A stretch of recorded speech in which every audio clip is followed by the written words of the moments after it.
From cell phones to cars, all production under the brand Made in Kazakhstan can now be checked on safety and compliance with quality standards in a special laboratory. A testing center with a unique echoless camera was launched in the Kazakh capital. It will check factory settings, detect defects, and fix them before the product enters the market. Thus, it will help prevent entry of poor quality good into the domestic market.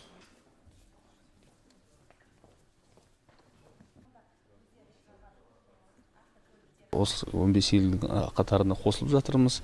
Яғни бүгінгі күні мына біздің автомобиль. We are among the 15 countries that have such a laboratory. It is needed to support research on the products of high-tech industries. Жоғары деңгейлі өнімдерді шығарушыларға осындай сынақтар өзінің сапасын бекітуге, белгілеуге мүмкіндік береді.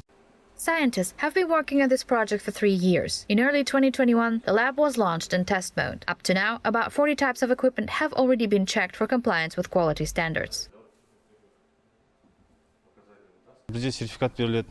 Осы отандық өніміміз басқа елдерге қарағанда. We produce radios, aircraft, and gas meters. All of these products will be tested for compliance with the requirements and standards in this facility, after which we hope to receive a certificate.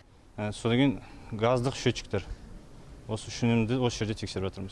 Amendments to the law on technical regulation come into force in July. They provide for tighter controls of all products that enter the domestic market, so the launch of the laboratory is very timely.